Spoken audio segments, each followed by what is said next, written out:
अस्सलाम वालेकुम। मैं हूं मुतीउर रहमान और आप देख रहे हैं मैथ है यूट्यूब चैनल। तो जैसा कि आपको पता है कि हम एफएससी फर्स्ट ईयर का चैप्टर नंबर 4 कर रहे थे। तो आज हम इस वीडियो में एक्सरसाइज 4.6 का क्वेश्चन नंबर 8 सॉल्व करेंगे। ठीक है, तो सबसे पहले इसकी स्टेटमेंट देखते हैं। स्टेटमेंट क्या है? तो स्टेटमेंट में हमारे पास एक alpha beta the roots of quadratic equation. तो ये हमारे पास एक क्वाड्रेटिक इक्वेशन दी हुई है। तो वो कहता है कि इसके जो रूट्स हैं वो हमारे पास क्या है, वो अल्फ़ा और बीटा हैं।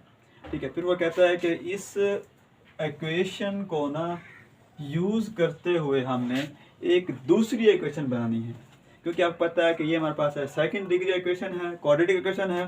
तो इसकी जो सेकंड इक्वेशन बनेगी वो भी क्वाड्रेटिक इक्वेशन ही बनेगी। तो हम लेट कर लेते हैं कि वो जो इक्वेशन जो है ना वो इस टाइप की है, y square minus s x और प्लस पी इक्वल टू 0। ठीक है, तो इसमें हमारे पास, क्योंकि हमारे पास ये सेकंड डिग्री इक्वेशन है तो सेकंड डिग्री ही बनेगी। तो x है तो दूसरा हमने बना दिया ये y। तो अब ये जो सेकंड डिग्री इक्वेशन है जो हमने लेट की है अभी, y square minus s x plus p, तो वो कहता है कि जो इसके जो रूट्स जो है ना वो ये हैं।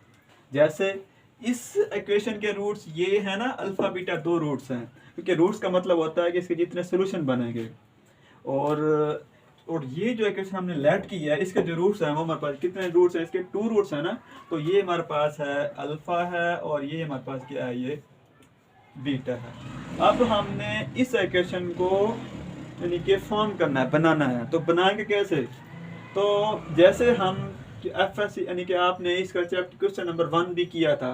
तो 1 क्या था हमारे पास, हम क्या करते थे, इसका हम सम भी फाइंड करते थे, साथ में प्रोडक्ट भी फाइंड करते थे। तो सम कैसे फाइंड करते थे? तो सम का फार्मूला हमारे पास होता था, उसको डिनोट करते थे एस से। सम का मतलब होता था जो रूट्स हैं उनको हम क्या कर लें, सम कर लें। तो सम में क्या होगा, अल्फा प्लस बीटा। तो इस इक्वेशन में अब अल्फा प्लस बीटा होता है माइनस बी ओवर ए के।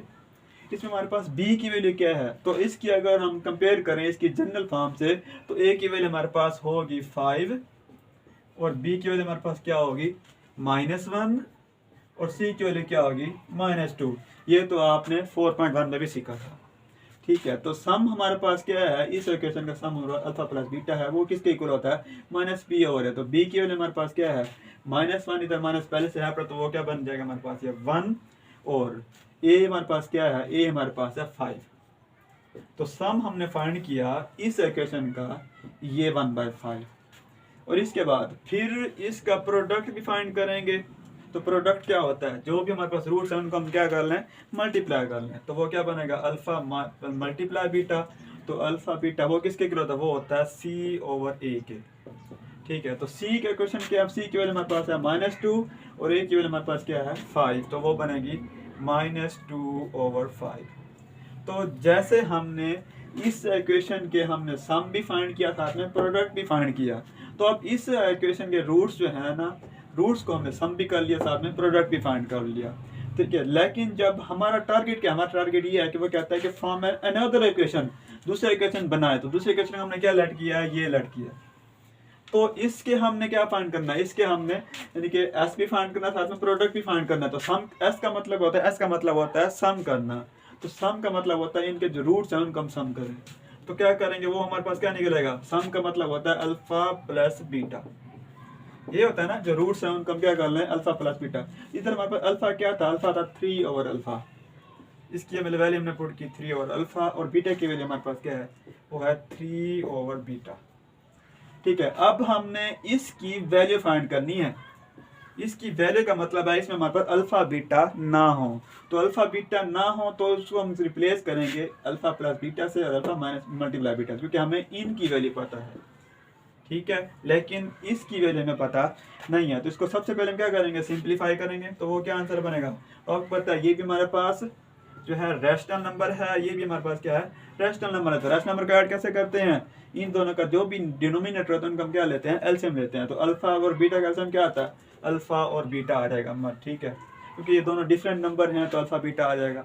तब इसके बाद फिर क्या करेंगे, अब अल्फा बीटा यानी कि इस पे डिवाइड करेंगे इसको। ठीक है, तो इसको डिवाइड करने पर क्या होता है, अल्फा से अल्फा कैंसिल होता है, हमारे पास क्या आंसर आएगा, बीटा। तो बीटा जो भी आंसर होता है उसको हम क्या करते हैं, न्यूमरेटर के साथ मल्टीप्लाई करते हैं। इसके बाद फिर क्या करेंगे, बीटा को बीटा से कैंसिल करेंगे, अल्फा आएगा तो उसको क्या करेंगे हम न्यूमरेटर के साथ क्या करेंगे, मल्टीप्लाई करेंगे। तो अब हमारे पास ये क्या बन गया, अब इसमें 3 कॉमन आ रहा है, वो क्या बना, बीटा प्लस अल्फा, ठीक है, ओवर अल्फा और बीटा।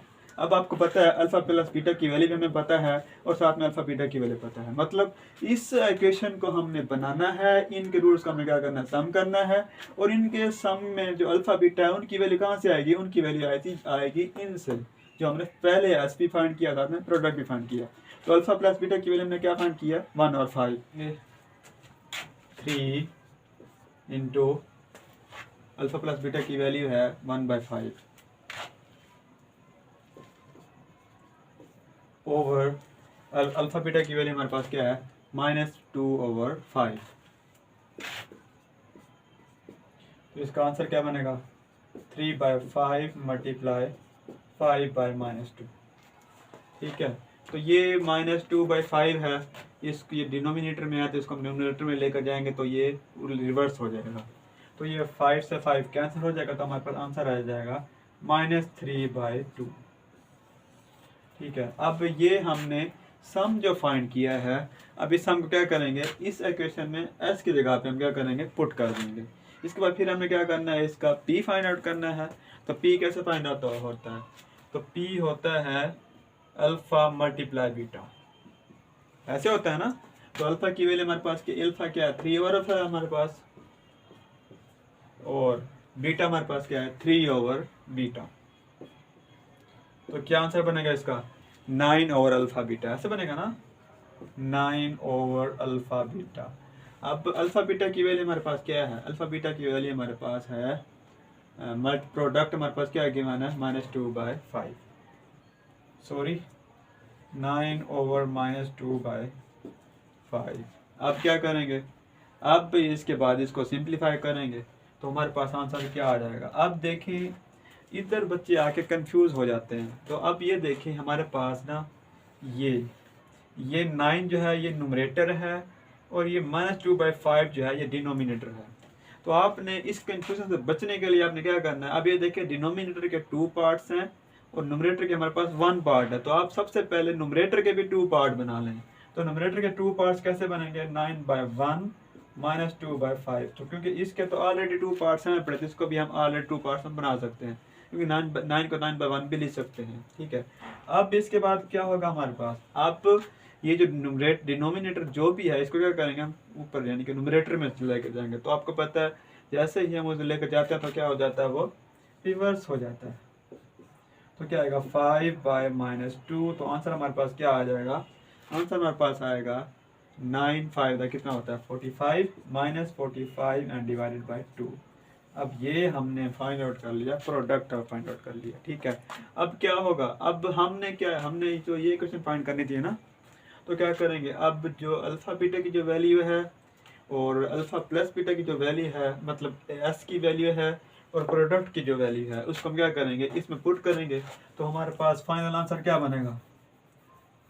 तो y हमारे ये as it is minus s की वैल्यू हमारे पास क्या है -3/2।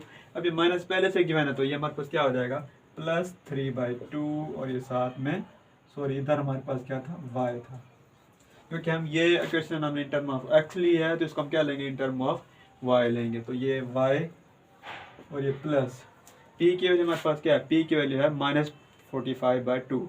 अब ये प्लस और ये माइनस, प्लस माइनस क्या हो जाता है हमारे पास -45/2 इक्वल टू 0। अब ये चाहे तो आप ये भी आपका आंसर है, आप चाहे इसको मुझे सिंप्लीफाई भी कर सकते हैं, क्योंकि हमारे पास ये देखिए इसमें हमारे पास डिनोमिनेटर नहीं है, तो इसमें हमारे पास डिनोमिनेटर 2 आ रहा है, तो क्या करेंगे 2 को हम खत्म करेंगे ना, तो डिनोमिनेटर को खत्म करके क्या करेंगे, डिनोमिनेटर से मल्टीप्लाई करा देंगे।